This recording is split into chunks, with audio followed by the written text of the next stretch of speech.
Hello everybody and welcome to the latest edition of the Rewatch Project with Hannah and Mike. I am Mike and with me as always is Hannah. How are you this evening? I'm delighted to be back. It's been a hell of a month. It's been a long road. Apologies for, I feel like we do this every time we come on. It really was a bananas month. We moved house. Work has been crazy busy. Mike's got a new job.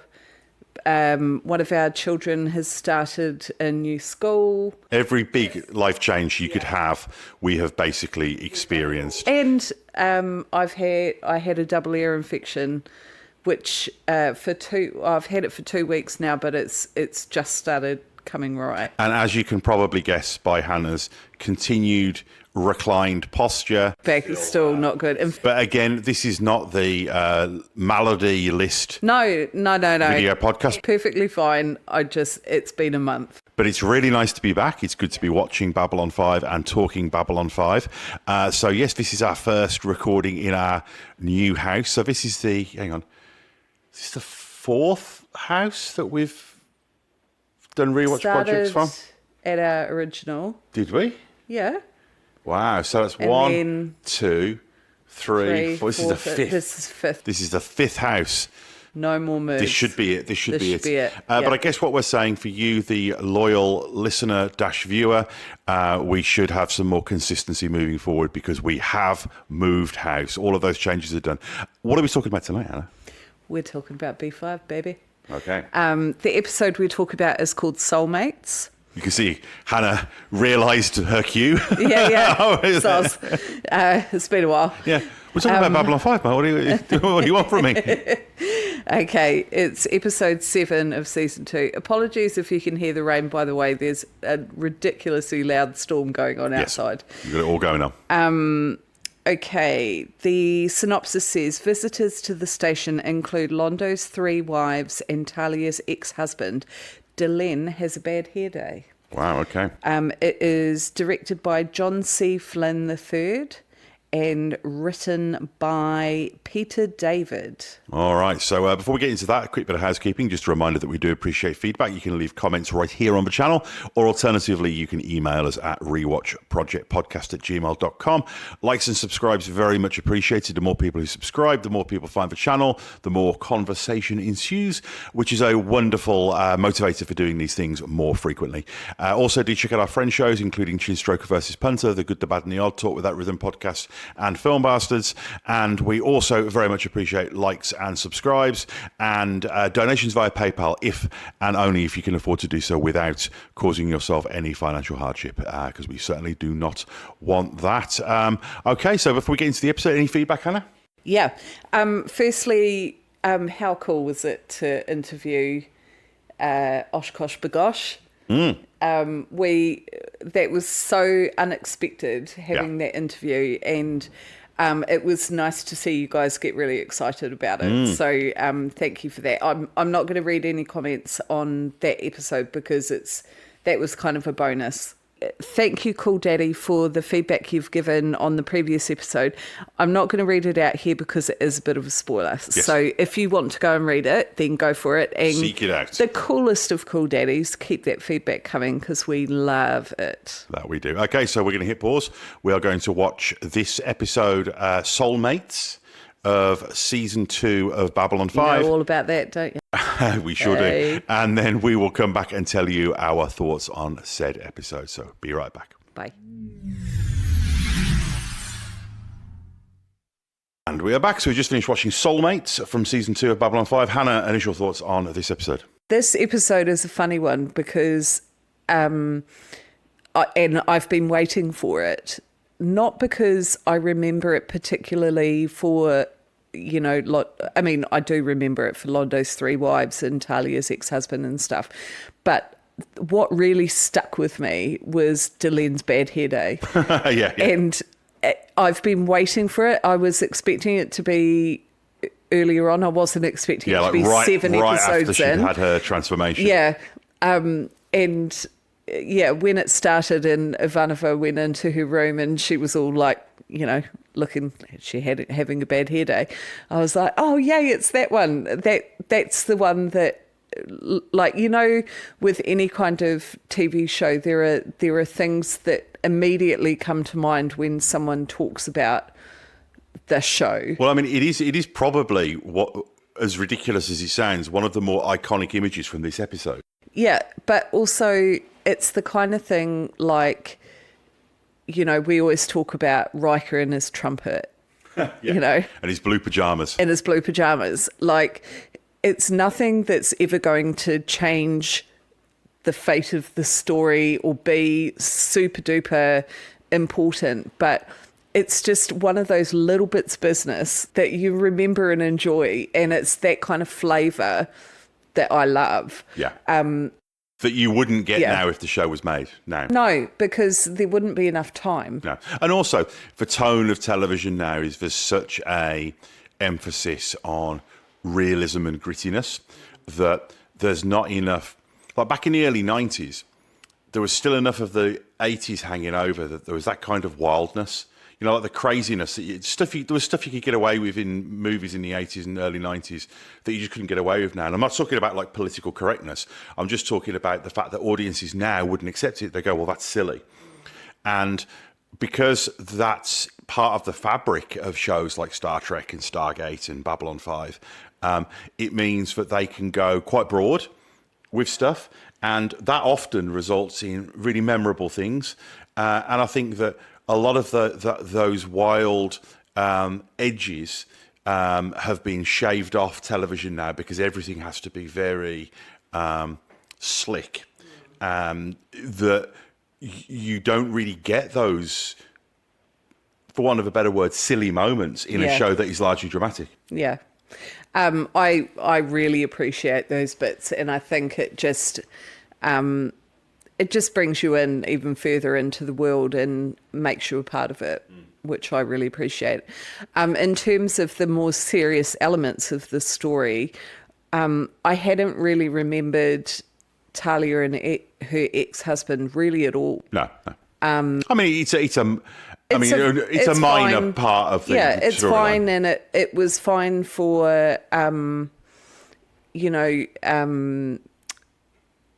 kind of reinforcing that the Psi Corps you need to keep your focus on their sort of skullduggery. And it's also the first time that you've really had a sense that Talia kind of wants out.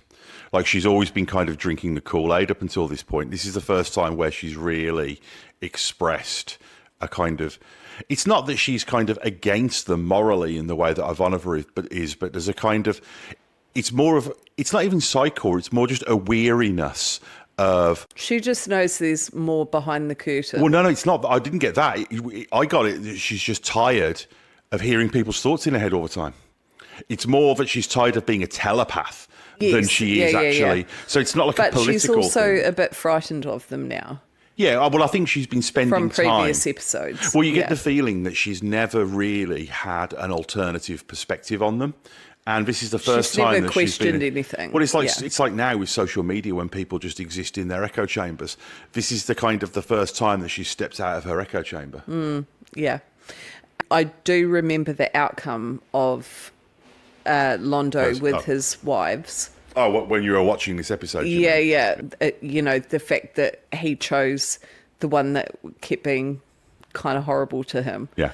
And doing it because he could trust that she would tell him the truth. Well, it's as though with Londo, you get the feeling that on some...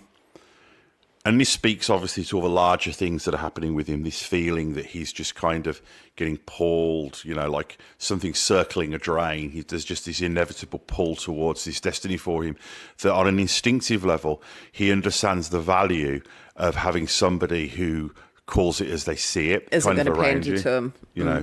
Plus, and that he needs that. He's not super offended if people tell him that he's a prick or something. Like, he kind of just goes, oh, okay.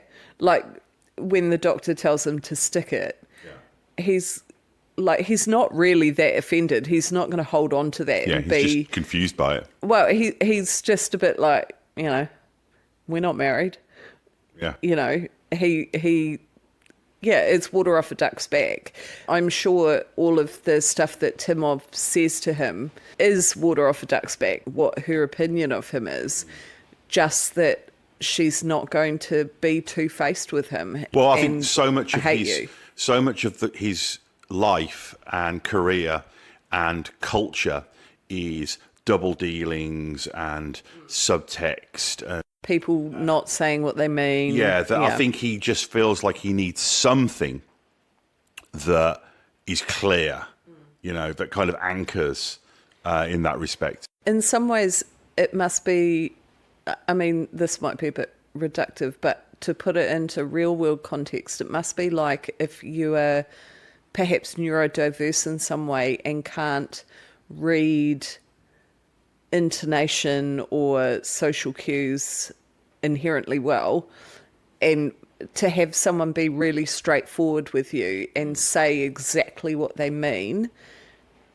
must be really refreshing. Yeah, and helpful. Any other thoughts? Initial thoughts? No. What about you? Yeah, no, I like this. It's funny because this is written by Peter David. Now, Peter David is primarily, he's a novelist, he's a science fiction writer, but he's most famous for being somebody who writes tie-in novels. Like, you know how you get those, or you're particularly used to, not so much now, but adaptations of movies.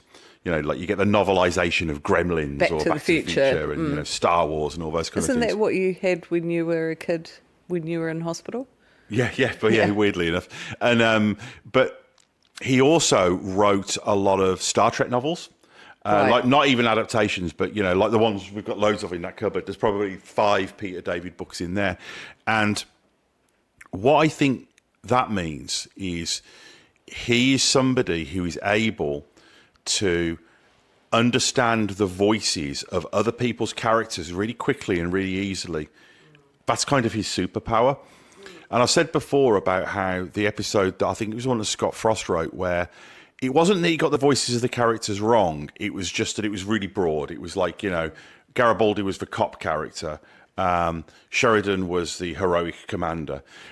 Whereas this is a standalone, largely, written by a freelance, a not JMS or Lawrence DiTilio, who are kind of the staff writers, basically. They're the writer's room. Yeah.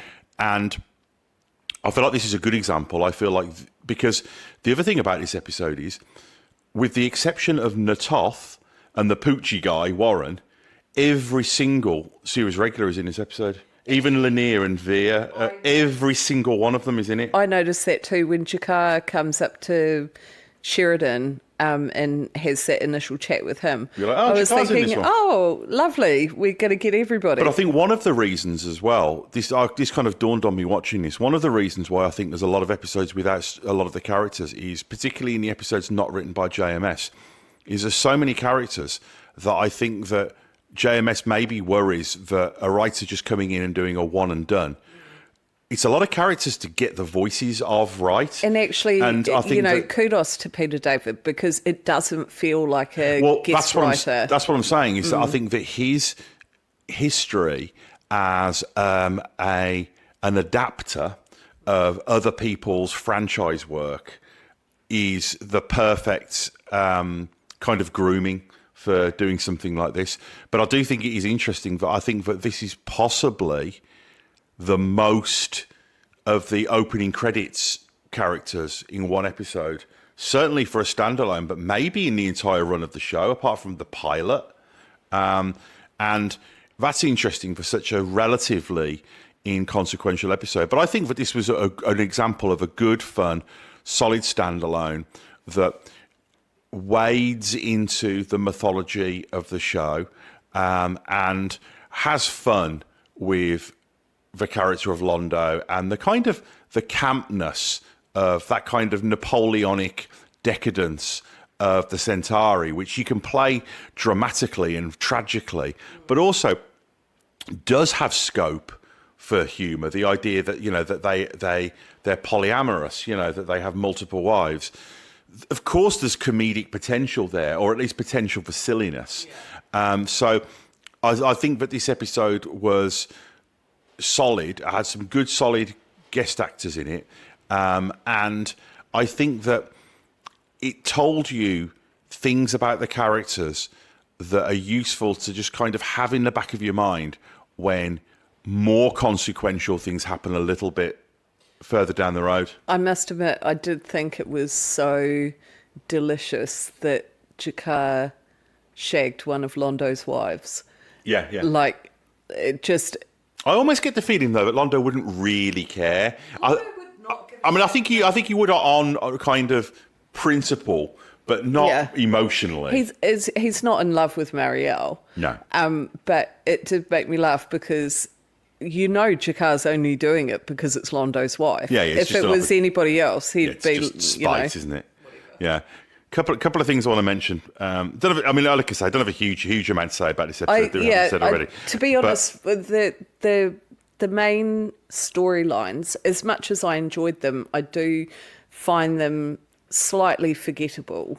Well, I mean, they're all there to service the characters because, for example, you get more of an insight into Garibaldi. It softens his character and shows you that his whole, just hound dog thing is kind of a front for the fact that he actually has feelings for her, and he, but he's just doing that thing that emotionally shut down people do, which is to kind of, macho it up. So I think there's interesting stuff there. And you do get insights into Jakar and Londo as well. And so I think that, the episode it's a character episode, and the plot is just there to give the characters opportunities to sort of express their interior life a little bit. A couple of things that sort of jumped out at me, though, is that Keith Zarabajka, I think his name is, the guy who played Matt Stoner. He's a great TV actor. I always remember he played Mickey, who was, do you remember The Equalizer, the TV series with Edward Woodward? Vaguely, I never watched it. Oh, okay. It was a cross between... It was like a more hard-edged version of MacGyver, like MacGyver meets Dirty Harry kind of show in the 80s. And it was like a retired CIA guy who kind of helped people. And he had like an informant guy, Mickey, who would help him out. He was kind of like almost like a Huggy Bear. He was his word on the street guy. And this actor was him. And he was great in that show. I always remember him standing out there. And Jane Gara's Timar is really good. I love the shot of... Oh, is it not Timar? Timov. I love the shot of Londo holding court when you first see him, and the camera's like right up on him, and he's laughing, and all the people behind him. It's just... I think it's great that we're just getting to see... That's Londo in his element, just as the kind of bon vivant. Yeah. And that's where he wants to be, adored by many. Yes, exactly. And just having a great time. And we also learn a little bit about the Minbari and about how they're kind of... And it makes such sense as well that they're self-cleaning. Yeah. Because they're so perfect and angelic. Like, they're the elves from Lord of the Rings. We've talked about this before. So the idea that they just sort of secrete soap, basically, and cleanser is so perfect for them. It's like they've evolved past... being dirty. Yeah. And so we learned that Talia was married and that he left the Corps. And Jakar talks to Sheridan about how he's settling in as well. And that's another thing as well, is it gives Jakar another opportunity to sort of start spinning his conspiracies. And it's a reminder that Jakar's just constantly, he just knows that something's afoot, and he's really, really curious about that. And I like that he has really good deductive reasoning. Yes. He reminds me a lot of Odo in some ways. Yeah. Also, it's worth mentioning Carol Strachan, the giant from Twin Peaks. Oh, I know. Well. I love that he's in that. And he's in Next Gen as well, isn't he? Is he Loxana Troy's valet guy? Yes. Mr. Hom, is it? Is it him? I'll have a look. It's going to bug me now. Yes, I'm getting him mixed up with the Ferengi aide, who's the different guy. I do think it's interesting how kind of hypocritical Garibaldi is when he talks to Stoner about harassment. He's like, it's almost like he's like, I'm the only one who's allowed to harass women around here, okay? You know? But when Garibaldi does it, it's in a kind of, it was okay at the time, it's the early 90s, you know? Yeah. It was a different time. Yeah. And he talks about how he was part of an experiment that can Psi people, basically, and it's a cure. And we see that Timov, you know, she's not playing along as well. And what do I know her from? I know nothing. I thought I knew her from something as well. I do know her from something. There's a nice little scene between Garibaldi and Delenn where she talks about this idea that there are some souls that travel together, but it's not always positive. You might meet the same enemy over and over again as well. You know, we see the selfless blood transfusion as well. The idea that she doesn't want him to know, and she's not going to use that for leverage. No. She doesn't care as well. But she's also not a martyr. Like, there was a time she was considering just letting him die. Yeah. And she's quite open about that fact. Like, you know, I was deciding if I was going to save him or kill him. I feel like the implication here is that there is maybe some actual grudging affection on both sides that neither of them would admit. 20 years of an arranged marriage. Yeah. You can't help but have some affection, I'm sure. Yeah. I mean, look at us. Oh, totally.